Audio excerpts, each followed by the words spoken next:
ഇന്ന് നമുക്ക് അസ്ഥിപ്പൂ തോരനാണ് നമ്മുടെ വീടിൻ്റെ അടുത്തുള്ളൊരു ചേച്ചി നമുക്ക് കൊണ്ടു തന്നത്. അപ്പോൾ ഇപ്പം തന്നെ എടുക്കാനത് ഇപ്പോൾ സമയം 7-8 മണിയോളം ആകുന്നു. അപ്പോൾ ഇന്ന് എടുത്തില്ലെങ്കിൽ മൊത്തം വാടി ഇതായിപ്പോൾ, അതുകൊണ്ട് ഇന്ന് എടുക്കുക. നമ്മൾ വെറുതെ പച്ചമുളകും സവാള അരിഞ്ഞിട്ട് തേങ്ങയും ചരണ്ടിയിട്ട് കടുക് വറുത്ത് എടുക്കുന്നതേ ഉള്ളേ. അപ്പോൾ നാളത്തേക്ക് വെച്ചേക്കാൻ കൊള്ളത്തില്ല. അപ്പോൾ നമ്മുടെ വീടിൻ്റെ അടുത്തുള്ള ചേച്ചി കൊണ്ട് തന്നതുകൊണ്ട് ഇപ്പം നമ്മൾ എടുക്കുക.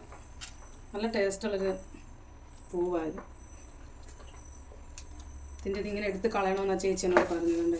പൂവിൻ്റെ എനിക്ക് പറഞ്ഞു തന്നിട്ടാണ് പോയത്. ഇതിങ്ങനെ എടുത്തിട്ട് ഇതിങ്ങനെ എടുത്ത് കളഞ്ഞിട്ട് വേണം ഇതോടെ എടുത്ത് അരിഞ്ഞ് വെക്കണമെന്നാണ് പറഞ്ഞു ചേച്ചി. ഇതിൻ്റെ വെള്ളയുണ്ട് ഈ പൂവ്. അസ്ഥിപ്പൂവിന് വെള്ളയും അഗസ്തിപ്പൂവിന് വെള്ളയും പിന്നെ ഈ കളറും ചുവപ്പും ഉണ്ട്.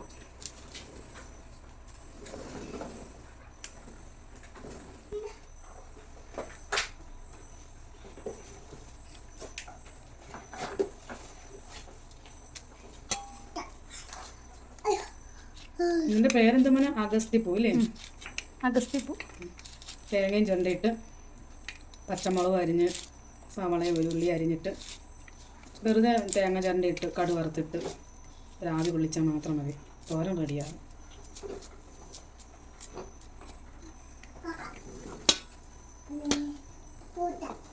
ഇത്തിരി ഔഷധ ഗുണമുള്ളൊരു പൂവായത്.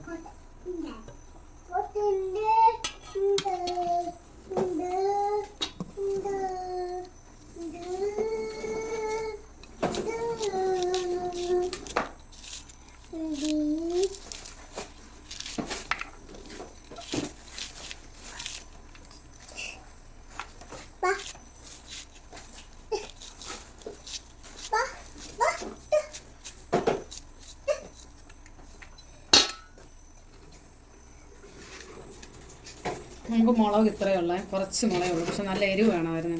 എനിക്ക് ഏറ്റവും ഇഷ്ടം എരിവ്, എനിക്കിഷ്ടമാണ്. പക്ഷെ നമുക്കിപ്പോൾ ഇത്ര മുളകേ ഉള്ളൂ. ഉള്ളതിടാം.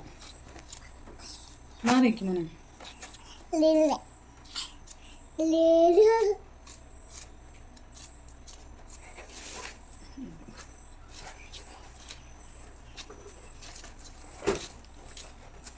രണ്ട് മൂന്ന് മുളകും കൂടെ ഉണ്ടായിരുന്നു. ഇച്ചിരി എരിവ് കിട്ടിയിരുന്നു.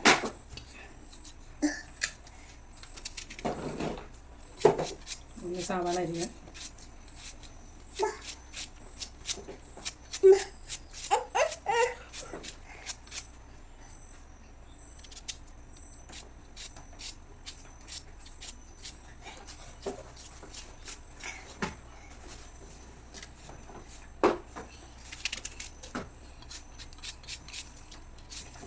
തേങ്ങയും ശകല മഞ്ഞപ്പൊടിയും കൂടെ ഇട്ട് നമുക്കെല്ലാം കൂടെ ഇട്ട് ഇളക്കി വയ്ക്കാം.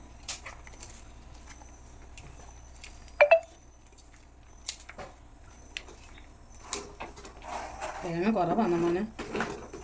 ഇപ്പോഴത്തെ വിലയ്ക്ക് ഇത്രയും മതി. അല്ല, ഇത് ഒതുങ്ങുമ്പോൾ ശരിയാവും.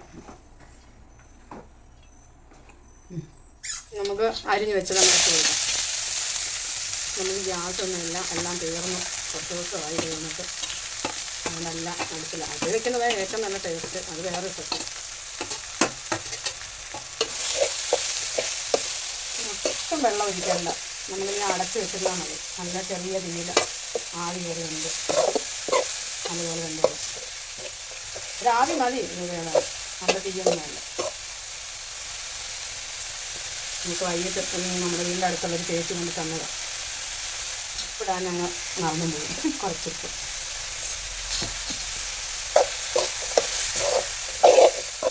നമ്മുടെ അഗസ്തിപ്പൂവ് തോരൻ റെഡി ആയിട്ടുണ്ട്. നമുക്ക് കഴിച്ചാലോ?